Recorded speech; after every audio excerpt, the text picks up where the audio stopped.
Hello दोस्तों, आज एक और कहानी आपके सामने हम लेकर आए हैं। तो यह बीरबल की चतुराई की कहानी रहेगी। तो क्या होता है, शुरू में एक बार दरबार में एक ऋषि आता है और वह बीरबल को राजा के सामने नीचा दिखाने के लिए और अपनी प्रशंसा करवाने के लिए बीरबल से सवाल पूछता है और कहता है कि मैं आपसे सवाल पूछूंगा, आप आसान सवाल का जवाब देना चाहते हो या मुश्किल का।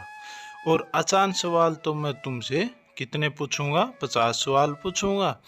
और अगर मुश्किल आंसर देना चाहते हो तो मुश्किल आपसे एक पूछूंगा। तो बीरबल ने सोच समझकर काफ़ी देर हो गई और सोचते हुए कहा, मैं तो मुश्किल सवाल का जवाब देना चाहता हूँ।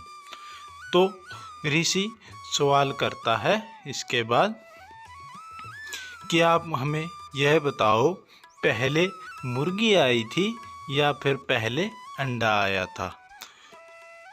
तो बीरबल ने काफ़ी समय सोच साच कर आंसर देते हुए कहा कि यह हम बता तो सकते हैं, लेकिन आपको यह सवाल पसंद नहीं आएगा। तो ऋषि कहते हैं, तुम बताओ।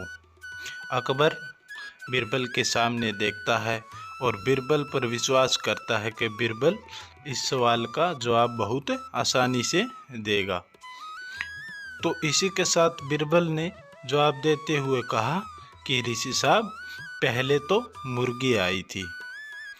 और ऋषि साहब देखते हुए उसकी आंखों की ओर कहते हैं, अरे बीरबल, तुमने तो इस सवाल का जवाब बहुत आसानी से दे दिया, लेकिन यह बताओ पहले मुर्गी कैसे आई थी।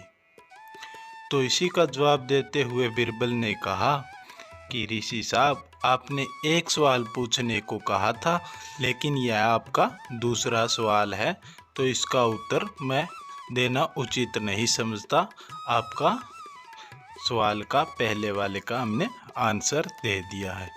तो इस कहानी से हमें क्या सीख मिलती है कि आप किसी को नीचा दिखाने के लिए कुछ भी कर सकते हो, लेकिन आपको बहुत ही चतुराई के साथ कोई कार्य करना होगा, न कि आप ऐसे ही कुछ बोलकर छोड़ दोगे।